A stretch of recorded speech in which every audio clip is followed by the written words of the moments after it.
जो इसमें बहुत सारी बातें लिखी है। यीशु मसीह के क्रूसारोहण के विषय में लिखा गया है कि मुझे कुकर्मियों ने घेर लिया है, मेरे कपड़े पर चिट्ठियाँ डाल कर बांट ली गई है और मुझे ऐसा ऐसा किया गया करके पूरा वर्णन किया है। वो उस लास्ट में बिल्कुल उधर हम नहीं जाएंगे, पहले पद की ओर हम थोड़ा ध्यान देंगे और उस पर हम थोड़ा सा मनन करेंगे। आमीन। तो प्रभु हमको बातचीत करें, आशीष करें। हे मेरे परमेश्वर, हे मेरे परमेश्वर, तूने मुझे क्यों छोड़ दिया। ये भविष्यवाणी की गई थी दाऊद के द्वारा और यीशु मसीह ने क्रूस के ऊपर इस वचन को फुलफिल किया। आमीन। भविष्यवाणी की गई थी, उसको पूरा किया गया। ना केवल इस वचन को, पर बाइबल में जितनी भी भविष्यवाणी हुई वो सब कुछ यीशु मसीह ने उसको पूरा किया और इसलिए हमारे पास बाइबल एक प्रमाण है। आमीन। इतिहास हमारे पास एक प्रमाण है। पिलातुस के समय घटी हुई घटना हमारे पास एक प्रमाण है। उससे भी बढ़कर यीशु मसीह ने कहा एक सहायक जो तुम्हारे पास आएगा वो सबसे बड़ा प्रमाण है। आमीन। वो हमारे आत्मा के साथ मिल करके और यीशु मसीह की गवाही देता है। आमीन। कि वो परमेश्वर का पुत्र है जिसने हमारे गुनाहों को अपने ऊपर लेकर क्रूस के ऊपर मर के मृतकों में से जीवित हुआ। आमीन। और इससे बड़ी गवाही और कुछ नहीं हो सकती कि हमारी आत्मा में कोई आत्मा है जो उस बात की गवाही देते हैं। आमीन। तो यीशु मसीह जब क्रूस पर थे, उनके ऊपर सब दुनिया का, पूरी दुनिया का पाप, जगत का पाप लाद दिया गया था।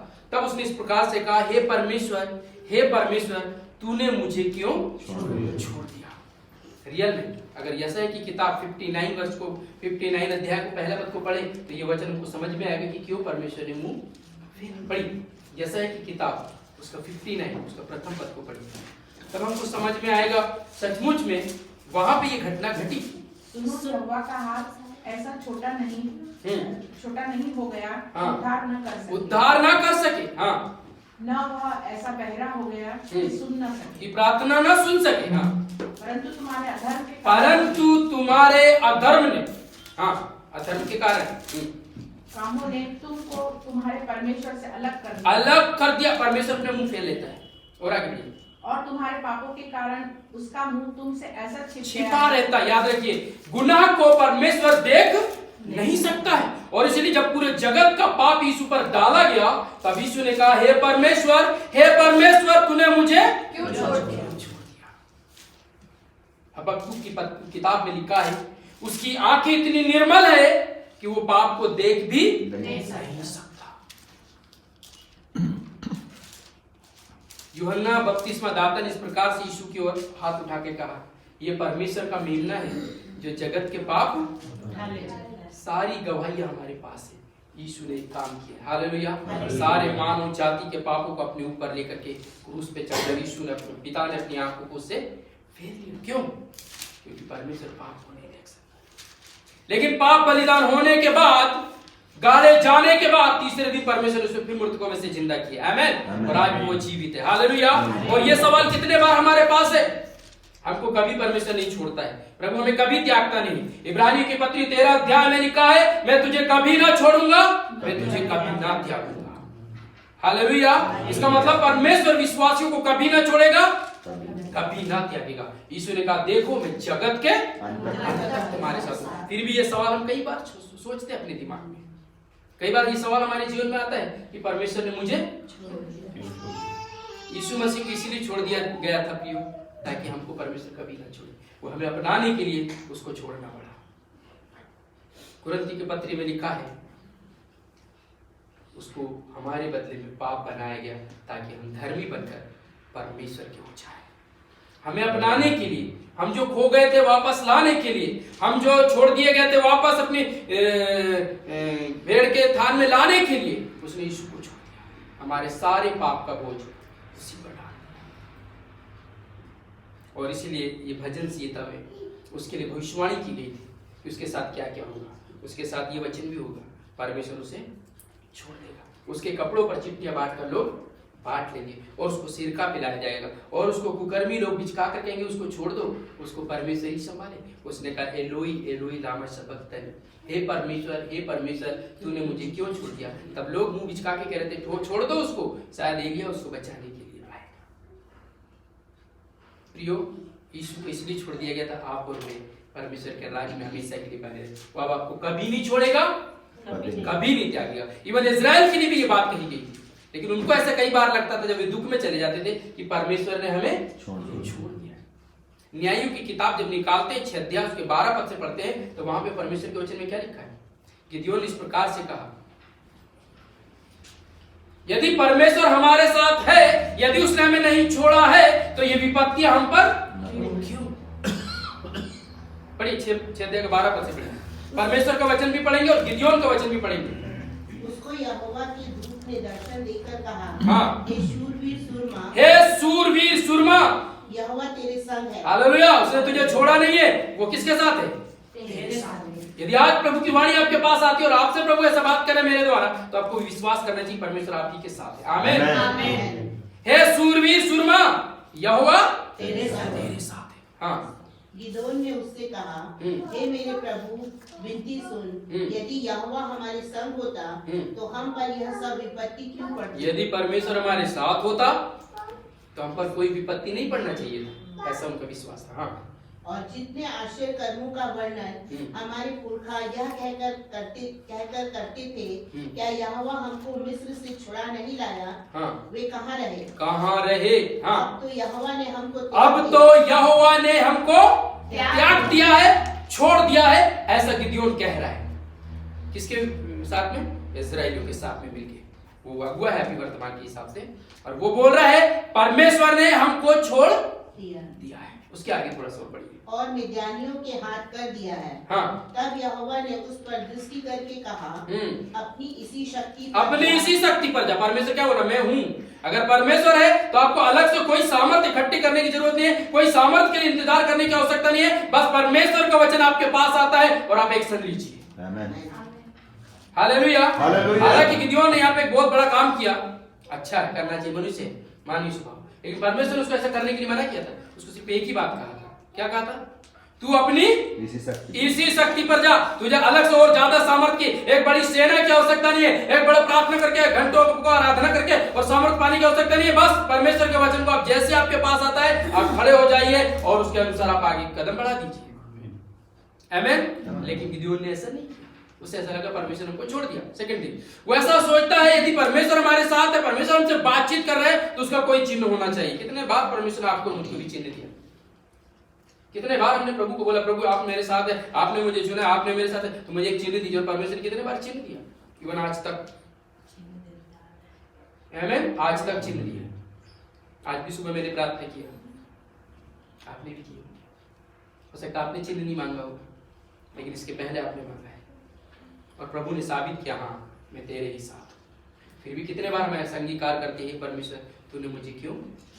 ऐसे लगने लगता है सिचुएशन परिस्थितियों को देख करके शायद प्रभु मेरे साथ है। उन विपत्तियों को देख करके मिद्यानियों के अधीन में 7 साल में रह रहे। 7 साल उन्होंने क्या क्या कर दिया? एक पद से पढ़िए थोड़ा सा, एक पद से। तब इस्राएलियों ने यहोवा की दृष्टि में बुरा किया। हाँ, इसलिए यहोवा ने उन्हें मिदानियों के वश में 7 वर्ष कर रखा। हाँ, और मिदानी इस्राएलियों पर प्रबल हो गए और मिद्यानियों के डर के मारे इस्राएलियों ने पहाड़ों के गहरे खड्डों में और गुफाओं में और किलों को अपने निवास बना लिए, छिप के ये रहना शुरू कर दिए। क्यों? उनको ऐसा लग रहा था अब हमारी दुर्दशा आ गई है, अब परमेश्वर हमको बचा नहीं सकता, परमेश्वर हमको सुरक्षा दे नहीं सकता। ये सब जाके खंडहरों में क्या हो रहे हैं? छुप रहे हैं। हाँ, और आगे जब जब इस्राएली बीज बोते, इस्राएली लोग खेती कर रहे हैं, पशुपालन कर रहे हैं। कब? मिद्यान के अधीन रहते हुए भी छुप छुप के। हाँ, तब तक मिद्यानी और अमालेकी और पूर्वी लोग उनके विरुद्ध चढ़ाई करके अज्जा तक छावनी डालकर भूमि की उपज नष्ट कर डालते थे। भूमि की उपज नष्ट कर डालते।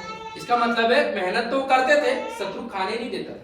आज भी कई लोगों की जिंदगी में ऐसा है, क्योंकि हम इस परिस्थिति में जाते हैं। लेकिन हमें स्मरण करना चाहिए, मेरी जिंदगी में कोई श्राप, कोई शत्रु मुझे नुकसान नहीं करना चाहिए। मैं भरोसा करता हूँ यीशु मसीह पे। आमीन। उसने मेरे पाप को, मेरे श्राप को और मेरी सारी जो बुराई उसको ले लिया है। अब मैं आशीषित हूँ और मुझे आशीषित रहना चाहिए। आमीन। लेकिन बाइबल में लिखा है मिद्यानी लोग आकर के और इनकी उपज को पूरा नष्ट कर डालते थे। हाँ, और इस्राएलियों के लिए ना तो कुछ भोजन वस्तु, कोई भोजन वस्तु, उनको अभाव में रहना पड़ता था।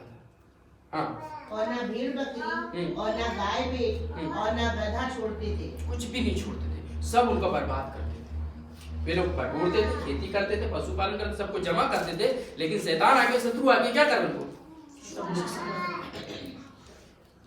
ऐसे समय पे परमेश्वर आके गिदियोन से बोला, हे गिदियोन, हे सूरवीर सुरमा, परमेश्वर तेरे साथ। क्या बात कर रहे हैं? 7 साल में एक बात को देख रहा हूँ, 7 साल से एक भी उपज को हम रख नहीं पा रहे, खाने के लिए हमको अभाव है, हम तंगी में जिंदगी जी रहे, और आप कहते हो कि प्रभु हमारे। कई बार हम भी ऐसा सोचते, परिस्थिति, क्योंकि हमने जो जैसा सोचते वैसा हमारे साथ नहीं होता, तो हम सोचते शायद परमेश्वर मेरे साथ नहीं है। आप परमेश्वर के अनुसार चलिए, आप परमेश्वर को चलाने की सलाह देने की कोशिश नहीं कर सकते। फिर वो अपनी कमी और बताते जाता है, और फिर वो बोलता, ठीक है प्रभु, यदि आप बात कर रहे हैं तो इस सभा के सामने तू चिन्ह को प्रकट कर, और मैं ऊन को खलियान में रखूंगा आज की रात। और क्या होना चाहिए? ओस जब गिरे तो पूरी भूमि पे गिरना चाहिए, लेकिन ऊन पे नहीं गिर जाना चाहिए। ये तो असंभव है। लेकिन सुबह जाकर के देखिए, रियल ऊन सूखा। उसने बोला, इतने में मैं खुश नहीं हूं प्रभु, एक और चिन्ह चाहिए, क्योंकि वो बहुत डर रहा था। सोचता था सच में जो प्रभु बात करेंगे, एक बार, कितने बार हम प्रभु से चिन्ह मांगते हैं, उसके बाद भी रास्ते से भटकने के 100 चांस है, क्योंकि दिमाग का इस्तेमाल व्यक्ति जल्दी करता है। आत्मा से हट के कहां चले जाते हैं? बुद्धि से। वो सोचता है मैं परमेश्वर से ज्यादा बुद्धिमान। बाइबल में लिखा, उसने जा करके इस्राएलियों से एक घोषणा करवाया, सुनो, परमेश्वर मेरे से बात कर रहा, तुमने देखा, सेना में आ जाओ, आज हम मिद्यानियों से युद्ध करने के जाएंगे। 32,000 लोगों को उन्होंने जमा कर दिया। परमेश्वर ने बोला, ये क्या कर रहे हो? मैंने ऐसा करने के लिए मना किया था। तुम सोच रहे धन बटोर लेने से, लोग बटोर लेने से, सामर्थ्य जमा कर लेने से, सामर्थ्य हो जाने से युद्ध जीत जाएंगे? बोला, इस भीड़ के द्वारा मैं युद्ध नहीं जीतवाऊंगा, मैं मिद्यानियों को नहीं हरवाऊंगा, क्योंकि ये लोग तो मेरी महिमा नहीं करेंगे, सोचेंगे हमने बल से कर लिया। बोला, इसको खत्म करो, इस सामर्थ्य को क्या करो? कम करो। कितने %? 100 गुना कम कर दो। कितना गुना? 32,000 में से कितने लोग रहने चाहिए? 100 गुना कम करेंगे तो 1 गुना बचाना तो कितना बचाना पड़ेगा? बाइबल में लिखा है, सबसे पहले डरपोक की गिनती जब निकली तो वो 22,000 की थी, और उसके बाद जब पानी पिला रहे तो वहां से जो निकली वो 700 की थी। बचे कितने? 300। तो 32,000 में से 300 को अगर कर दे तो कितने गुना नीचे चलेगा? परमेश्वर ने पूरा उसको सामर्थ्यहीन बना दिया। उसने बोला, आप क्या इससे युद्ध करके जीत सकते हैं क्या? परमेश्वर बोलता, यही तो मैं चाहता हूं कि तुम निर्बल बनो, सामर्थ्य इस्तेमाल करना चाहता हूं। Hallelujah, hallelujah. काम आप अपने बल से, शक्ति से नहीं कर सकते हैं, उससे भी 1000 गुना शक्ति परमेश्वर ने वहां लगाई और मिद्यानियों को हरा दिया। आमीन। फिर भी सवाल हमारे पास यह आया दूसरी बार, परमेश्वर ने हमें शायद छोड़ दिया। यशायाह की किताब में लिखा है, सिय्योन ने कहा कि परमेश्वर ने हमें त्याग दिया, यहोवा ने हमको त्याग दिया। तब एक सवाल के साथ परमेश्वर ने उससे बात की, क्या एक मां अपने दूध पीते बच्चे को भूल सकती है? हाँ, वो भूल सकती। और बोला, मैं तुझे कभी नहीं भूल सकता। आमीन। कभी ना भूलने के लिए यीशु को छोड़ा गया था थोड़ी देर के लिए। आमीन। क्योंकि उसके ऊपर पूरा दुनिया का, जगत का पाप, वो जगत, परमेश्वर का मेमना था जो जगत के पाप को उठाने के लिए इस दुनिया पे आया था, ताकि सारे मानव जाति के पाप उस पर डाल दिए जाए, और जो कोई विश्वास करे वो अनंत जीवन का भागी हो जाए। उसके पाप, उसके श्राप, उसके सब प्रकार के कष्ट यीशु उसके जीवन से दूर करे, वो अपने ऊपर उनको ले लिया। हालेलुया। तो यीशु ने अंतिम वाणी इस प्रकार से कहा, अब सब कुछ पूरा होगा। अब आपको कुछ करने की आवश्यकता है, आपको ये बात रिपीट करने की आवश्यकता नहीं, प्रभु ने मुझे छोड़ दिया। परिस्थितियों से आपको देख करके अपने दिमाग का इस्तेमाल करने की आवश्यकता, आपको जो कुछ प्रभु ने कहा, जो कुछ प्रभु का आत्मा ने कहा, बस उसके अनुसार आप चलते रहिए अंतिम श्वास तक। यीशु लेने आने वाला है। आमीन। लेकिन जब भी दिमाग का इस्तेमाल करेंगे क्या हो जाएगा? भटकाव आएगा, क्योंकि गिदियोन ने वैसे ही किया, अपने दिमाग का इस्तेमाल किया और एक बड़ी भीड़ को किया, तो भी परमेश्वर उसको ना छोड़ा। पर उस समय पे परमेश्वर से उसको डांट खाना पड़ा। उसने अपनी सामर्थ को देखा कि ये सामर्थ किसी काम की नहीं है, क्योंकि जो मेरी भीड़ में, मेरी सेना में आए थे वे वास्तव में डरपोक थे, और जो 10,000 में से 700 लोग थे वो विजन रहित थे। क्या बोले?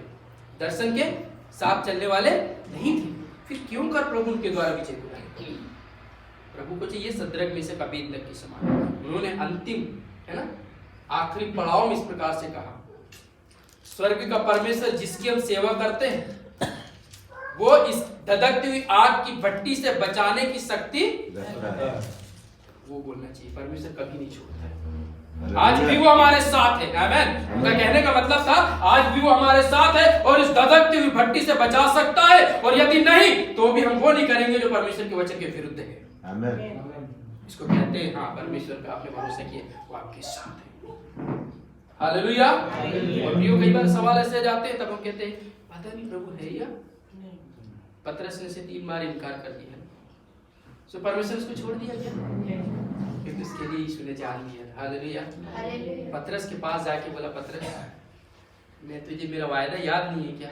मैंने कहा मैं अपनी कलीसिया नहीं, अब तुमने गलती कर दी तो मैं अपना प्लान बदलूंगा। नहीं, परमेश्वर प्लान नहीं बदलते, पर डांट सकते हैं उनको अधिकार है।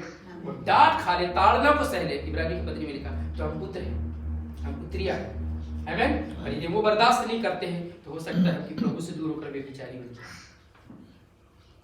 तो प्रभु का वचन सब लोग खुश हो जाइए। हालेलुया। परमेश्वर आपके साथ है। आमेन।